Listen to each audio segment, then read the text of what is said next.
প্রিয় শিক্ষার্থী, তোমাদেরকে সবাইকে জানাই শুভ সকাল, গুড মর্নিং।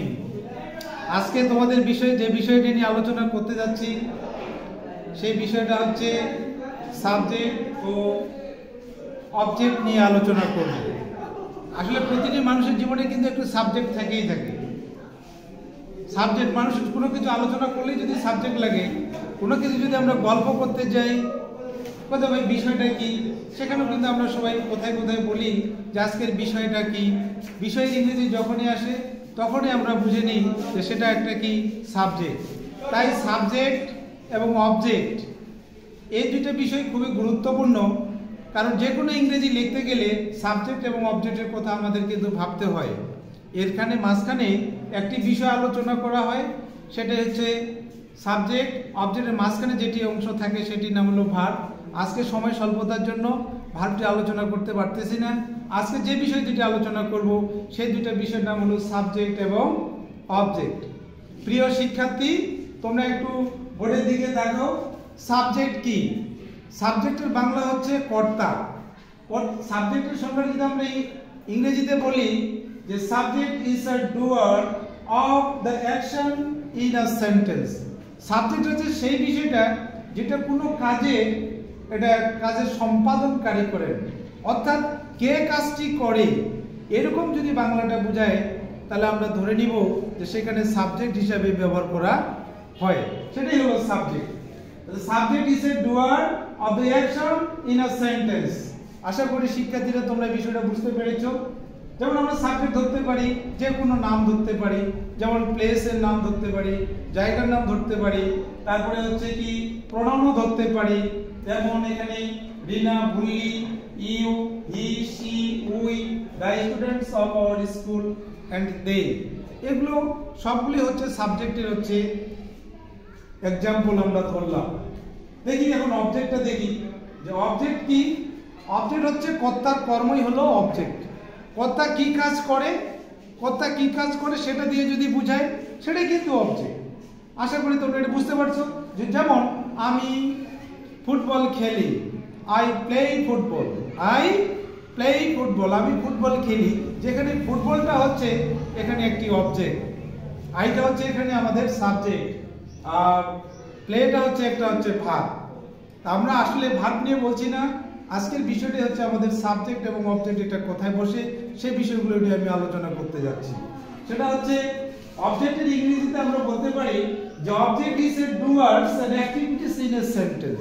অবজেক্ট হচ্ছে সেই বিষয়টা যেখানে কর্তার কোনো কিছু কর্মটাকে বোঝায়, অর্থাৎ তিনি কি করেন, কর্তা কি করেন, অর্থাৎ কি দিয়ে প্রশ্ন করলে যে উত্তরটা পাবো সেটাই কিন্তু আমাদের অবজেক্ট। এখন অবজেক্টে কি হতে পারে, অবজেক্টের ধরনটা কেমন হতে পারে। যেমন অবজেক্টের ধরন হতে পারে, যেমন আমরা সাবজেক্টের অবজেক্ট ফর্ম হবে হি, যেমন হি থাকলে হি, আই থাকলে হতে পারে মি, সি থাকলে হবে হার, দে থাকলে হবে দেম, উই থাকলে হবে আস, আর নাউনও হতে পারে এবং গ্রুপ অফ ওয়ার্ডসও হতে পারে। এগুলো অবজেক্ট হিসেবে বসতে পারে। এখন প্রশ্নটা হলো যে সাবজেক্ট এবং অবজেক্ট কোন কোন জায়গায় বসে। এটা শব্দের শুরুতেও বসতে পারে, কোনো সেন্টেন্সের শুরুতে সাবজেক্ট বসবে। এই জিনিসগুলোই কিন্তু যেগুলো সাবজেক্ট হিসেবে বসে, এই জিনিসগুলোই কিন্তু কিছু কিছু ধরন পরিবর্তন করে সেখানে অবজেক্ট হিসেবেও কিন্তু বসতে পারে। আমরা সাবজেক্ট অবজেক্টের যে উদাহরণগুলো দিয়েছি, প্রিয় শিক্ষার্থী তোমরা এই সাবজেক্টগুলো একটু দেখে নাও, একটু পড়ে নাও, 30 সেকেন্ড পড়ে নাও। তারপরে আমরা দেখি এখন kinds of subject and object.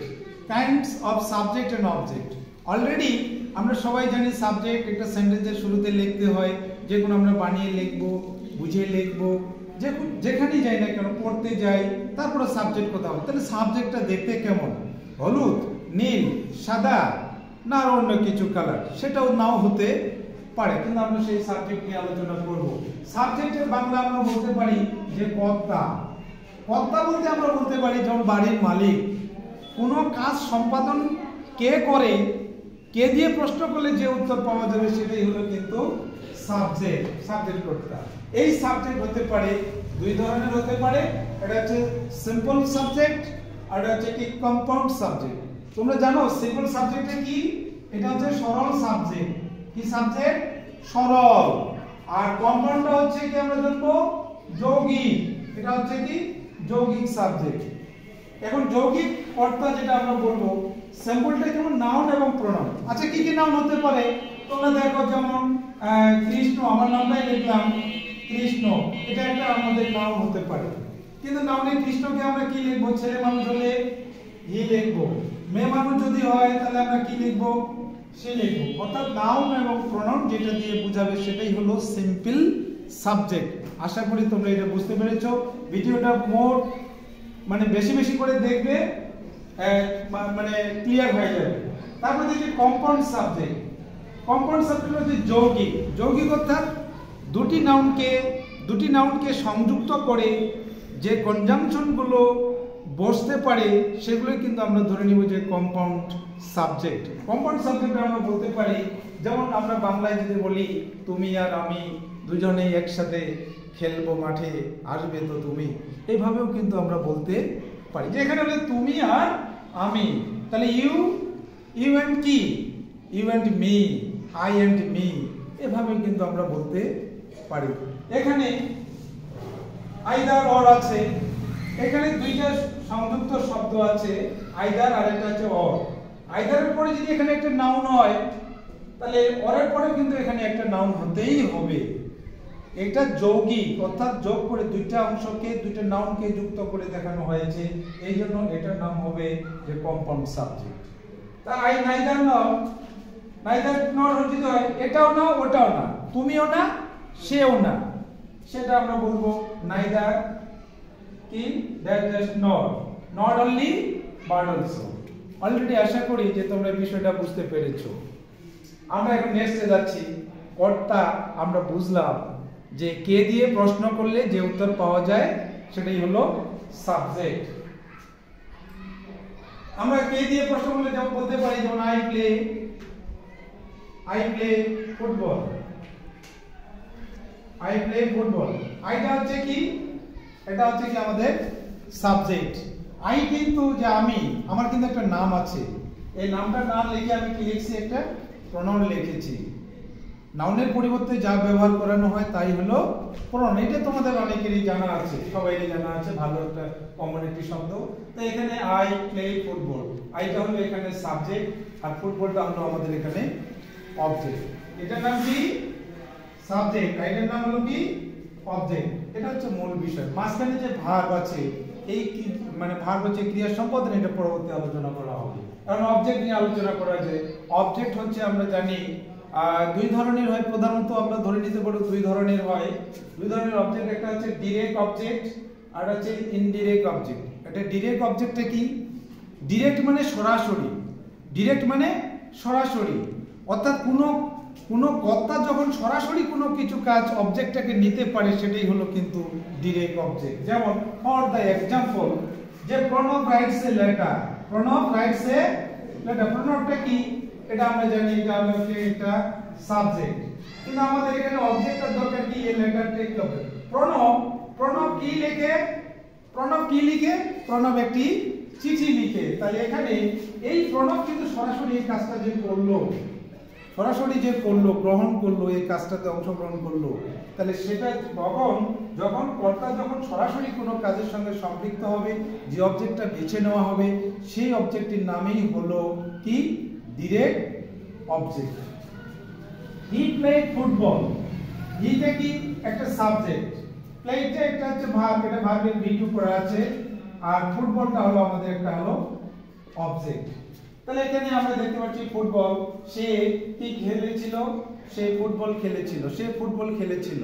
তো এখানে সে ফুটবল খেলেছিল, তো ফুটবলটাই হলো আমাদের এখানে কর্তা সরাসরি সেই অংশটাতে অংশগ্রহণ করেছিল।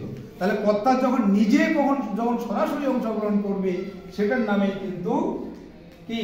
Direct object. আশা করি এই উদাহরণগুলো বুঝতে পেরেছো প্রিয় শিক্ষার্থীরা। আমরা এখন যাব ইনডিরেক্ট অবজেক্ট। ইনডিরেক্ট অবজেক্ট সেই অবজেক্ট বোঝায়,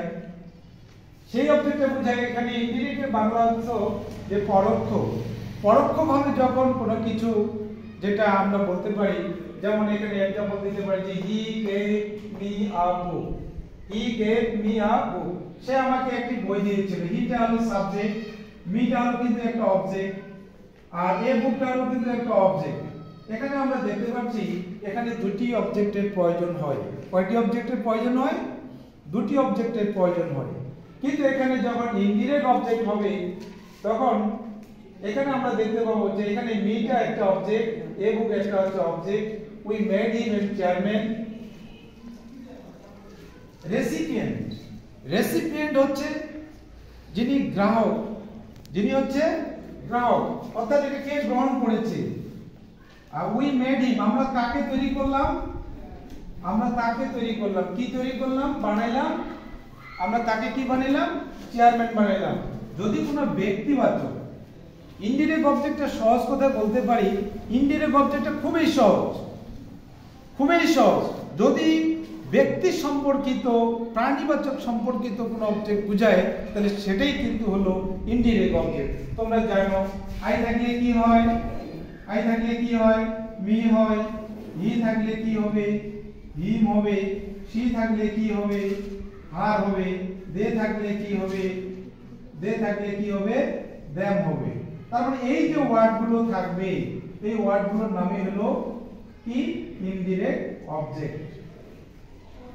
এটা কি অবজেক্ট? Indirect object. তাহলে বোঝা গেছে ডিরেক্ট অবজেক্টটা কি।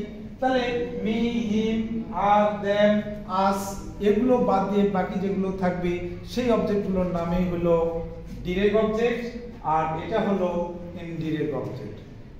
আশা করি বুঝতে পেরেছো। আগামী ক্লাসে তোমাদের ভার্ব নিয়ে আলোচনা করব। তোমরা ভালো থাকো, আর এই ভিডিওতে একটু লাইক, একটু কমেন্ট, একটু শেয়ার করে থ্যাংক ইউ।